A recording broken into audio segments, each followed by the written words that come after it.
அனைத்து நண்பர்களுக்கும் வணக்கம். உங்கள் ஆஸ்ட்ரோ பழனிசுவாமிகள் பேசுகிறேன். இந்த காணொளியில கன்னி ராசிக்கு ஜனவரி மாதம் எப்படி இருக்கும் இதை பற்றி பொது பலனாக பார்க்கலாம். இப்போ இந்த கன்னி ராசியை பொறுத்தவரையிலும் கடந்த ஒரு 6 மாசமாவே ஒரு நெருக்கடியான சூழ்நிலை தான். மன அழுத்தம், டென்ஷன். கேது பாத்தீங்கன்னாக்க ராசியிலேயே இருக்கு அப்படின்ற விஷயத்தை நம்ம பல பதிவுகள்ல சொல்லியிருக்கிறோம். இந்த விரையாதிபதியாக வரக்கூடிய சூரியன் 4ஆம் பாவகத்தில் இருக்கு. அப் டு ஜனவரி 14ஆம் தேதி வரலும் இருக்கு. அப்போ உடல் நலத்துல பாதிப்பு. கடந்த மாசமே பாத்தீங்கன்னாக்க கன்னி ராசிக்கு உடல் நலத்துல பாதிப்பு ஏற்பட்டு நீங்கி இருக்கும். சில பேருக்கு மருத்துவ விரயங்கள் கூட ஆகியிருக்கும்.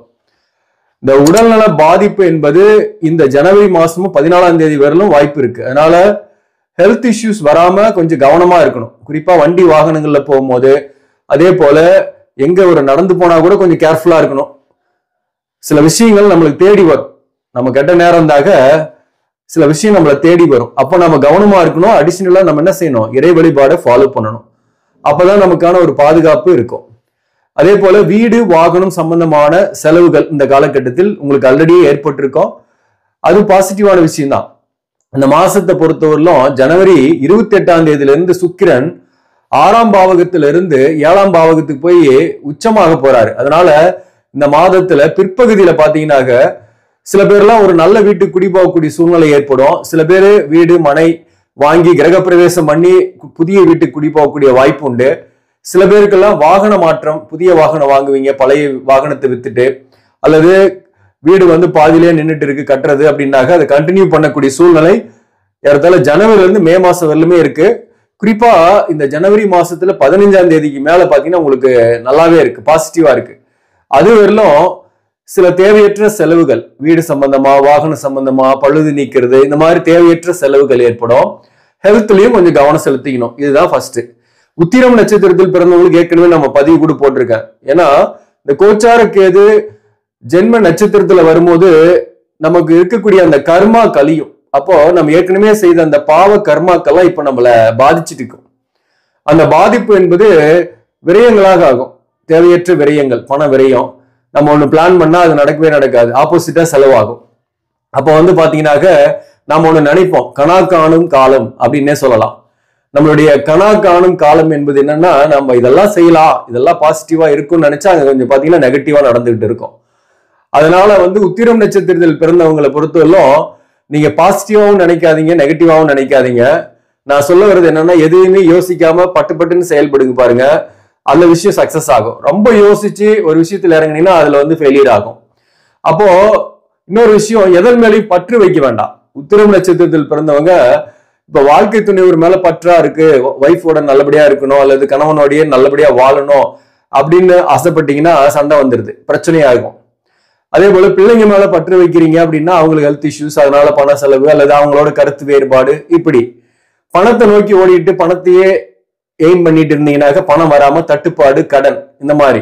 சோ அப்போ நம்ம என்ன நினைக்கிறோமோ அதுக்கு ஆப்போசிட்டா நடக்குது இல்லையா? அதுக்கு நான் என்ன சொல்ல வரேன்னா, நீங்க நெகட்டிவாவும் நினைக்க வேணாம், பாசிட்டிவாவும் நினைக்க வேணாம். எதன் மேலேயும் எமோஷனலா கனெக்டும் ஆக வேண்டாம். அது உறவா இருந்தாலும் சரி, பணமா இருந்தாலும் சரி. எமோஷனலா நீங்க நினைக்காம கேஷுவலா இருந்துட்டு பாருங்க. ஒரு பற்றற்ற நிலையில ஒரு ஞானியை போல இருங்க பாருங்க, நடப்பதெல்லாம் நன்மையாவே நடக்கும். அதுதான் இங்க இருக்கக்கூடிய முக்கியமான சூட்சமும். எதன் மேல பற்று வைக்கிறோமோ அந்த பற்றை நீக்கி உங்களை ஆன்மீகத்தில் ஈடுபடுத்துறது தான் இந்த கேதுவோட வேலை. அப்போ நீங்க எதன் மேலேயும் பற்றை வைக்காம ஆன்மீகத்தில் ஈடுபடுங்க பாருங்க, ஆட்டோமேட்டிக்கா உங்க கர்மாவும் கழிந்த மாதிரி இருக்கும், உங்களுக்கு துன்பமும் பெரிதாக இருக்காது. அதுதான் இந்த மாதத்துல முக்கியமா நான் சொல்லக்கூடியது. அஸ்ஸம் நட்சத்திரம் மற்றும் சித்திரை நட்சத்திரத்தில் பிறந்தவர்கள்லாம் எப்படி இருக்கும் அப்படின்னா, இந்த உடல்நல தொந்தரவுன்றது கொஞ்சம் இருக்கும் உங்களுக்குமே. அதாவது ஜனவரி 14ஆம் தேதி வரலாம். அதன் பிறகு பெரிய அளவுக்கு பாதிப்பு இல்லை. ஏற்கனவே பாதிக்கப்பட்டவர்கள் கூட வயதானவர்களாக இருக்கீங்க, உடல்நல தொந்தரவா இருந்துட்டு இருக்குது, மருந்து மாத்திரை சாப்பிட்டுட்டு இருக்கிறீங்க அப்படின்னா கூட இந்த தை மாசத்துல இருந்து ஓரளவுக்கு ரெக்கவர் ஆயிடும், நல்லாவே இருப்பீங்க, ஆரோக்கியமா இருப்பீங்க. அதே போல வேலை விஷயமா கொஞ்சம் ஒர்க் ப்ரெஷர் இருக்கும், டென்ஷன் இருக்கும், எதிர்பார்த்த பணம்லாம் வரும். பொருளாதார ரீதியாக இந்த மாசத்தை பொறுத்தவரையிலும் நல்லாவே இருக்கு. நீங்க எதிர்பார்த்த பணமும் வரும். நீங்க யார்ட்டையாவது கொடுத்துட்டு வருமா வராதான்னு யோசிச்சுட்டு இருந்த பணம் கூட உங்களுக்கு மேக்சிமம் வரும். ஏன்னா இந்த சனியை பொறுத்தவரையிலும் 6ஆம் இடத்துல இருந்து புரட்டாதி நட்சத்திரத்துல இருக்கு. புரட்டாதி நட்சத்திரம் என்பது உங்களுக்கு 4ஆம் அதிபதி மற்றும் 7ஆம் அதிபதி. 6ஆம் பாவகத்துல சனி இருக்கிறதுனால உங்களுக்கு கொடுக்கல் வாங்கல் இருக்கக்கூடிய பிரச்சனைகள் தீரும். கொடுத்த பணம் வரும். நீங்க வாங்கின பணத்தையும் கொஞ்சம் கொடுக்கறதுக்கான வாய்ப்புகள் வரும். அப்ப கடனை திருப்பி அடைக்கக்கூடிய சூழ்நிலை இந்த காலகட்டத்தில் உண்டு. இந்த சுக்கிரனை பொறுத்தவரை மாதத்தோட முதற் பகுதியில் ஈவன் ஜனவரி 28ஆம் தேதி வரல 6ஆம் இடத்துல இருக்கிறாரு. 6ஆம் இடத்துல சுக்கிரன் இருக்கலாமான்னாக்க பாகிஸ்தானாதிபதி 6ஆம் இடத்துல இருக்கும் போது இந்த பூர்வீக சொத்து சம்பந்தமான சில பிரச்சனைகள் வரும். பூர்வீக சொந்தங்கள், தந்தை வழி சொந்தங்களால மன கருத்து வேறுபாடுகள் வரலாம். அவங்களுடைய பகை கூட வரும். இந்த காலகட்டத்தில் வரும். சகோதர வழி உறவு நிலை நல்லா இருக்காது, ஒற்றுமை இல்லை. அதனால கூட உங்களுக்கு பிரச்சனைகள் வரலாம். சொத்து சம்பந்தமான பிரச்சனைகள், வழக்குகள் இதெல்லாம் வரும். அதுல கவனமா இருங்க. யார்கிட்டையும் ரொம்ப இன்டராக்ட் பண்ணாதீங்க. சகோதரர்கள்ட்ட சொல்றேன் நான். இந்த செவ்வாயை பொறுத்தவரை 11ஆம் பாவகத்தில் இருந்தாலே வக்ரம் இருக்காரு. அப்ப நீச பங்கம் தான். அப்ப வலுவா இருக்கிறாருன்னு தான் அர்த்தம். ஒரு பக்கம் இந்த சனிக்கு வந்து செவ்வாயோட 8ஆம் பார்வை இருக்கு. அப்ப பிள்ளைகள் தொடர்பான கவலைகளும் கொஞ்சம் இருக்கும். அதாவது பிள்ளைகளுக்கு ஹெல்த் இஷ்யூஸோ அல்லது பிள்ளைகளுக்கு எக்ஸ்ட்ரா செலவு பண்றதோ வரும். அவங்களுடைய கமிட்மெண்ட்ஸை கொஞ்சம் செஞ்சுருங்க. அவங்களுக்கு ஏதாவது கேட்டாங்கன்னா அதை வாங்கி கொடுத்துருங்க. பாருங்க, தேவையற்ற செலவு, வீண் செலவு வராது. அதே போல பிள்ளைகள் மேல ஒரு கண்ணு வச்சுங்க. மாதத்தோட தொடக்கத்துல சுபகாரிய தடை இருக்கும். ஆனா மாதத்தோட பிற்பகுதியில ஒரு நல்ல வீட்டுக்கு குடி போகலாம். திருமணத்துக்காக வரன் பாக்குறீங்கன்னா வரன் அமைக்கக்கூடிய வாய்ப்பு உண்டு. வரன் பார்க்க கூட நீங்க ஆரம்பிக்கலாம். சில பேருக்குலாம் திருமணம் ஆகக்கூடிய வாய்ப்பும் உண்டு. இந்த சுக்கிரனை பொறுத்தவரை மாதத்தோட இறுதியில உச்சமாய் 7ஆம் இடத்துல இருக்கிறதுனால அங்க இருக்கக்கூடிய ராகுவை சுபத்துவப்படுத்துறாரு. அப்போ இந்த மாதத்தோட முதல் பகுதியில கணவன் மனைவி உறவு நிலை என்பது பாத்தீங்கன்னாக்க சற்று கருத்து வேறுபாடு, டென்ஷன், கோபம்லாம் இருக்கும். அதாவது ஒன்னாவே இருக்கக்கூடிய கணவன் மனைவி கூட ஈவன் சித்திரை அஸ்தம் நட்சத்திரத்தில் பிறந்தவங்க கூட சில கருத்து வேறுபாடுகள்லாம் இருக்கும். அந்த கருத்து வேறுபாடுகளை பொறுத்தவரை மாதத்தோட இறுதியில பெருசா இருக்காது. ஒரு அந்யோன்யம் இருக்கும் கணவன் மனைவிக்குள். அதாவது பிரியாம ஒன்னாவே இருக்கிறீங்கன்னாக. அதே போல சித்திரை மற்றும் அஸ்தம் நட்சத்திரத்துக்கு இந்த மன அழுத்தம் இல்லை. சில விஷயங்கள்லாம் உங்களுக்கு தெளிவாயிட்டே இருக்கும். பயப்பட வேண்டியதில்லை. இனிமேல் உங்களுக்கு வந்து பெரிய துன்பம் இல்லை. கேது உங்க நட்சத்திரத்தை விட்டு விலகிட்டாரு. உங்களுக்கு இருந்த அந்த பாவ கர்மாக்கள் ஓரளவுக்கு நீங்கியது அப்படின்னே சொல்லலாம். கேது உங்க நட்சத்திரத்தில் நீங்கினாலையும் சனி வந்து ஜென்ம சனியா இருந்து நீங்கினாலையும் நம்ம ஏற்கனவே பட்ட கர்மா, அந்த கர்மாவை தீர்க்கக்கூடிய காலகட்டம்ன்றதை புரிஞ்சுக்கலாம். அந்த வகையில உங்களுக்கு அஸ்தம் மற்றும் சித்திரை நட்சத்திரத்தில் பிறந்தவங்க கர்மா கழிஞ்சுது அப்படின்னு நீங்க ஹாப்பியா இருக்க போறீங்க. நீங்க நினைச்சது நடக்கும். உங்களுக்கு ஹெல்த் இஷ்யூஸ் கொஞ்சம் இருந்தா கூட அது நீங்கும். கவலைப்பட தேவையில்ல. கணவன் மனைவி உறவு நிலை சித்திரை நட்சத்திரம் மற்றும் அஸ்தம் நட்சத்திரத்தில் பிறந்தவர்களுக்கு இனிமேல் சிறப்பாக இருக்கும். குறிப்பா வந்து நீங்க ஃபர்தரா படிக்கக்கூடியவர்களாக இருந்தீங்கன்னா கூட ஃபர்தரா படிக்கிறதுக்கான வாய்ப்புகள் வரும். அல்லது வேற ஏதாவது ஒரு ஸ்கில்ல டெவலப் பண்ணிக்கிட்டு ஒரு நல்ல வேலைக்கு போறதுக்கான சூழ்நிலை இருக்கு. சித்திரை மற்றும் அஸ்தம் நட்சத்திரத்தில் பிறந்தவங்களுக்கு திருமணம் போன்ற சுபகாரியம் தடையில்லாம நடக்கும். சித்திரை மற்றும் அஸ்த நட்சத்திரத்தில் பிறந்தவங்களுக்கு பண விஷயத்திலையும் பெரிய அளவுக்கு பாதிப்பு இல்லை.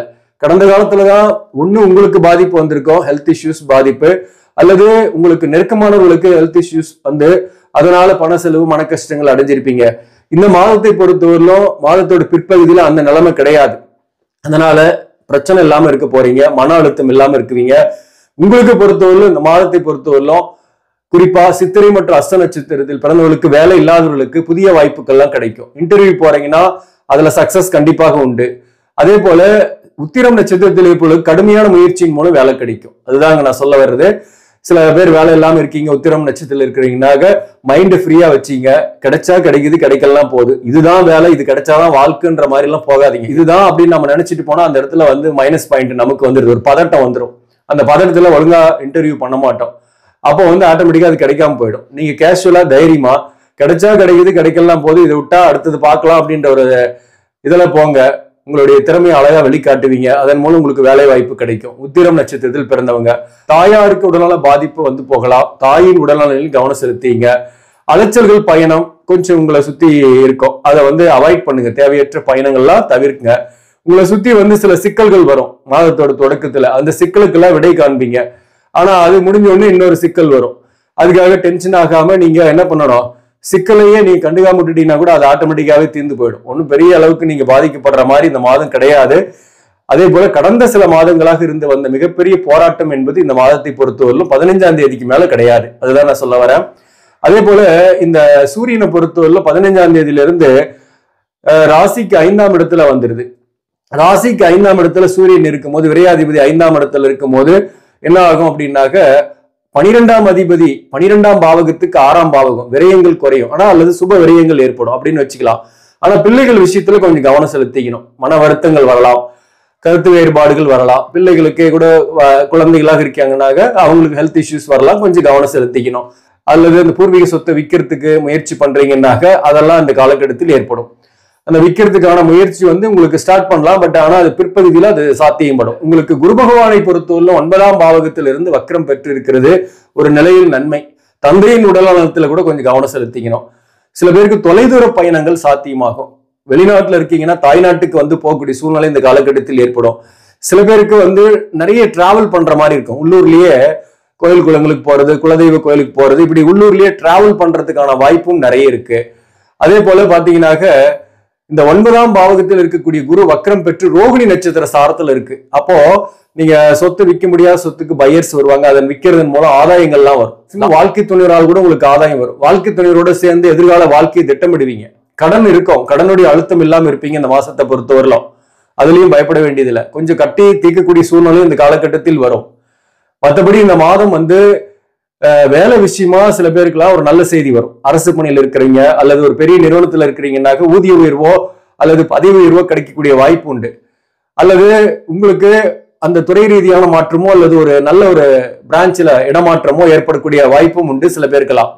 உங்களுக்கு ஜனவரி 28ஆம் தேதியிலிருந்து சுக்கிரன் 7ஆம் பாவகத்துல, ராகு 7ஆம் இடத்துல, கேது ராசியிலே இருக்கிறாரு. இதோட தாக்கம் சுக்கிரன் 7ஆம் இடத்துக்கு போயிடுச்சுன்னா குறைஞ்சு போயிடும் கேதுவோட தாக்கம். அப்போ உத்திரம் நட்சத்திரத்துக்கே கூட பாத்தீங்கன்னாக்க பிப்ரவரி மாசத்துல இருந்து நிம்மதியா இருப்பீங்க கொஞ்சம். ஏன்னா சுக்கிரனோட பார்வையில கேது வந்துடும் போது ஆன்மீகத்தில் அதிக ஈடுபாடு காட்டுவீங்க. மகான்களுடைய தரிசனம் கிடைக்கும். குலதெய்வ கோயிலின் போயிட்டு வருவீங்க. அதன் மூலம் அருள் கிடைக்கும். அதன் மூலம் பெரிய அளவுக்கு பாதிக்கப்பட மாட்டீங்க. அப்போ மொத்தத்துல இந்த கன்னிராசிக்கு கணாக்காலும் காலம் சக்சஸ் ஆகுமானா கண்டிப்பா சக்சஸ் ஆகும். படிக்கக்கூடிய மாணவர்கள் முதல் பகுதியில குறிப்பா கொஞ்சம் டிஸ்டர்பன்ஸ் ஆகுவீங்க. மந்தத்தன்மை இருக்கும் அல்லது ஒரு ஆவரேஜா படிக்கிற மாதிரி இருக்கும். 2வது பகுதியில கொஞ்சம் உடல்நல தொந்தரவுலாம் இல்லாம நல்லாவே படிப்பீங்க. பெட்டராகவே ஃபீல் பண்ணுவீங்க. இந்த மாதத்துல எழுதக்கூடிய தேர்வுல நல்ல மதிப்பெண்ணும் எடுப்பீங்க. அதே போல இந்த மாதத்தை பொறுத்தவரையிலும் எந்தெந்த தொழில் சிறப்பாக இருக்கும் அப்படின்னாக்க 10ஆம் அதிபதியாக வரக்கூடியவர் ராசியாதிபதி புதனும் பாத்தீங்கன்னாக்க உங்க ராசிக்கு 4ஆம் இடத்திலேயே தான் பெரும்பாலும் இருக்கிறார். சோ 4ஆம் இடத்துல இருந்து 10ஆம் பாவகத்தை பாக்குறது ரொம்ப அற்புதமான அமைப்பு தான். தொழில் இல்லாதவர்களுக்கு தொழில் கிடைக்கும். அந்த வகையிலையும் இந்த மாதத்தை பொறுத்தவரையிலும் accounts, auditing, computer, IT, stationery, நிர்வாகம், அக்ரி, அதாவது விவசாயம் சார்ந்த தொழில்கள், ஆசிரியர் பணியில் இருப்பவர்கள், இவர்களுக்கெல்லாம் நல்ல ஒரு வளர்ச்சி முன்னேற்றம் தான்.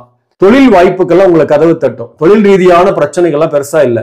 உயர் பதவி கூட சில பேருக்குலாம் கிடைக்குன்னு சொல்லியிருக்கிறோம் இல்லையா, அதெல்லாம் பாசிட்டிவான விஷயம் தான். மாதத்தோட இறுதியில புதனும் 5ஆம் இடத்துக்கு போகும். 5ஆம் இடத்துல இருந்து நல்லதா. ராசியாதிபதி 5ஆம் இடத்துல இருந்தா எதையும் தன்னம்பிக்கையோட சமாளிப்பீங்க, வெற்றி அடைவீங்க, நல்ல புத்திசாலித்தனம் இருக்கும். புத்தியால் பிழைப்பவர்கள்லாம் முன்னேற்றங்களை காண்பீர்கள்.